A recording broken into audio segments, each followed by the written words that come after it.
Assalamualaikum warahmatullahi wabarakatuh. Alhamdulillahirabbil alamin wa bihi nasta'inu ala umurid dunya waddin. Tsummas salatu wassalamu ala asyrafil anbiya'i wal mursalin wa ala alihi wa ashabihi ajma'in. Alhamdulillah, puji syukur kita kehadirat Allah Subhanahu wa taala yang telah memberikan kita kesempatan dan kenikmatan untuk menikmati bulan yang penuh berkah, yaitu pada bulan Ramadan ini. Bulan yang penuh keindahan, bulan yang penuh kebaikan.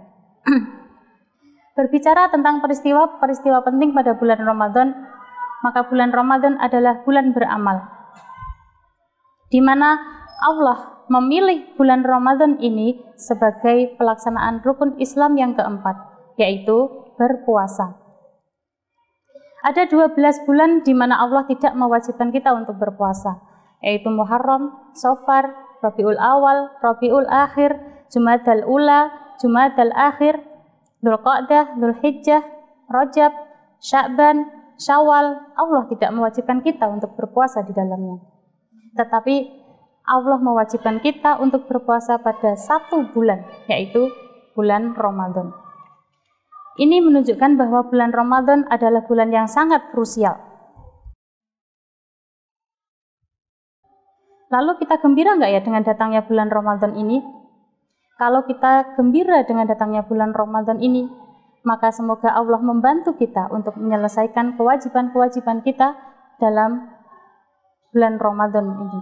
Tetapi kalau kalian merasa sedih, merasa susah, atau tidak bergembira, bahkan merasa kesulitan pada pelaksanaan bulan Ramadan ini, maka ditakutkan engkau gagal pada Ramadan tahun ini.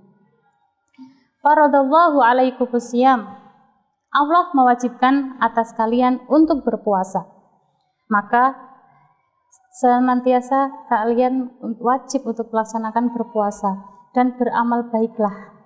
Perbanyak perbuatan-perbuatan baik semampu kalian. Kenapa? Karena pada bulan Ramadan ini pintu-pintu surga dibuka dan pintu-pintu neraka ditutup. Di mana kita nggak gembira? Setan-setan yang selalu menggoda manusia, yang selalu menyesatkan manusia, yang selalu menjerumuskan manusia, mereka pada bulan Ramadan ini dibelenggu sama Allah Subhanahu wa taala. Di mana kita nggak gembira? Maka hendaknya perbanyak amal kebaikan kalian pada bulan Ramadan ini. Yang kalian selalu senang melaksanakan kejelekan ataupun kejahatan sudah cukup. Pada bulan Ramadan ini tingkatkanlah kebaikan-kebaikan yang banyak untuk meraih pahala dari Allah Subhanahu wa taala. Selain itu, pada bulan Ramadan ini ada salah satu malam yang lebih baik daripada 1000 bulan, yaitu malam Lailatul Qadar. Ini adalah malam yang sangat istimewa, di mana tidak ada satu manusia pun yang tahu pasti kapan datangnya malam Lailatul Qadar, kecuali Allah Subhanahu wa taala. Pernah dikisahkan Rasulullah Shallallahu alaihi wasallam pernah mengalami malam Lailatul Qadar ini, malam yang istimewa ini, setelah beliau menyendiri dan menyepi di Gua Hira setelah datangnya wahyu pertama. Dikisahkan bahwa malam Lailatul Qadar itu terjadi pada salah satu malam ganjil di 10 hari terakhir pada bulan Ramadan. Maka kesempatan kita untuk tahun ini sebagai wujud kita untuk senantiasa berbuat baik supaya kita bisa menyaksikan ataupun mengalami malam Lailatul Qadar. Jamaah muslim rahimakumullah, mengingat banyaknya peristiwa-peristiwa penting yang terjadi pada bulan Ramadan ini, ada salah satu peristiwa yang sangat-sangat penting, yaitu pada bulan Ramadan ini juga diturunkannya Al-Quran. Bahkan selain Al-Quran yang diturunkan sebelum Rasulullah Shallallahu alaihi wasallam, yaitu kitab-kitab terdahulu, itu juga diturunkan pada bulan Ramadan. Lembaran-lembaran Mushaf Ibrahim, Zabur, Taurat, Injil, semuanya diturunkan pada bulan Ramadan.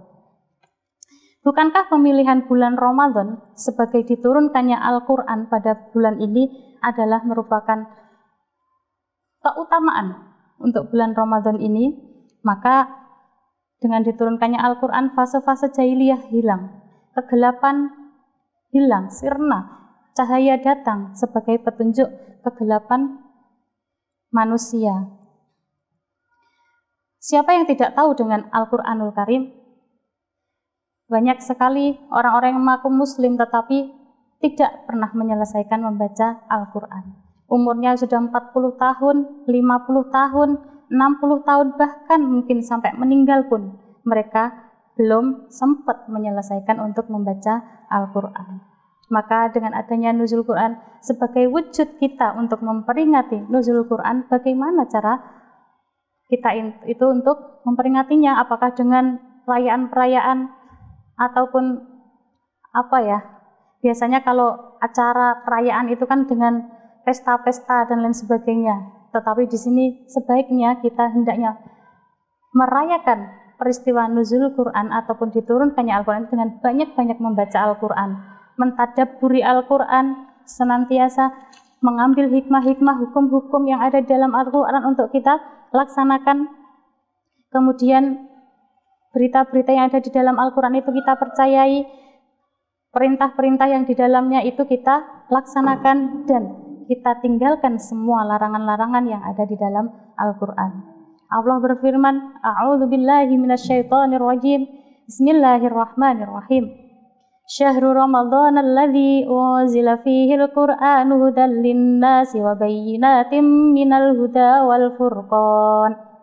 Yang artinya, bulan Ramadan adalah bulan yang di dalamnya diturunkan Al-Quran sebagai petunjuk bagi manusia, dan penjelasan-penjelasan mengenai petunjuk itu dan pembeda antara yang benar dan yang batil. Maka disinilah petunjuk kita sebagai umat muslim, yaitu Al-Quran. Maka perbanyaklah membaca Al-Quran, perbanyaklah mengambil hikmah-hikmah, hukum-hukum dari dalam Al-Quran itu, supaya kita menjadi orang yang beruntung hidup di dunia dan di akhirat. Peristiwa-peristiwa penting lain yang tidak kalah menarik yaitu adanya perang Badar pada tahun kedua Hijriah, di mana kita mengetahui bahwa yang pertama kali diwajibkan kita berpuasa itu pada tahun kedua Hijriah tersebut.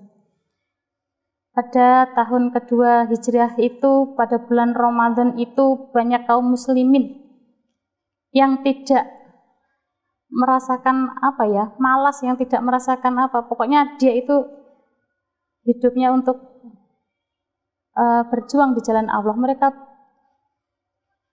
Mereka itu berangkat untuk melaksanakan perang Badar. Walaupun mereka semuanya berpuasa, tetapi kaum muslim tetap semangat untuk berangkat perang, untuk menuju perang Badar. Di sini menunjukkan bahwa bulan Ramadan itu bulan untuk bermalas-malasan, bukanlah bulan untuk bersantai-santai ria. Apalagi ketika bulan Ramadan kita tahu biasanya kita bekerja sampai jam 1, jam 2 siang, tetapi ketika berpuasa dikurangi jamnya, ketika jam 11 sudah boleh pulang. Begitu juga anak sekolah biasanya pulang sampai sore jam 4, jam 5, jam 6, tetapi ketika bulan Ramadan mereka aktivitasnya dikurangi, sehingga mereka pulang jam 10, jam 9, ataupun jam 11 untuk menyelesaikan tugasnya di sekolah. Nah, ini semuanya kita ambil hikmahnya. Dengan banyaknya waktu di rumah, dengan banyaknya waktu itu luang untuk kita beribadah, untuk kita tidak bermalas-malasan, memperbanyak amal ibadah kita di bulan Ramadan ini. Kenapa? Karena bulan Ramadan ini ibaratnya bulan panen. Panen apa? Panen pahala gitu kan biasanya. Kalau orang panen itu biasanya senang, gembira, panen banyak banget hasil panennya, itu senang mesti. Lah sama, kita juga di bulan Ramadan ini ibaratnya kita anggap sebagai panen pahala, panen kebaikan, panen beramal. Karena apa? Karena di dalam bulan Ramadan ini pahalanya orang yang berpuasa itu nilainya tidak terbatas. Bahkan Allah sendiri yang menyerahkan langsung pahalanya kepada orang-orang yang berpuasa. Selain itu, pahala orang yang berbuat baik pada bulan ini, pahalanya berlipat ganda sebagaimana apa yang dilakukannya. Apalagi bulan Ramadan ini adalah bulan yang penuh berkah, bulan penuh kebaikan. Maka dari itu, anak-anak, marilah kita berbahagia dengan dipertemukannya pada bulan Ramadan tahun ini. Semangat belajar, semangat bekerja, semangat beribadah, semangat untuk meminta pertolongan kepada Allah atas apapun yang kita merasa kesulitan di dalamnya. Karena Allah sebaik-baik Maha Penolong dan sebaik-baik Maha mengabulkan doa. Terima kasih atas perhatiannya. Wassalamualaikum warahmatullahi wabarakatuh.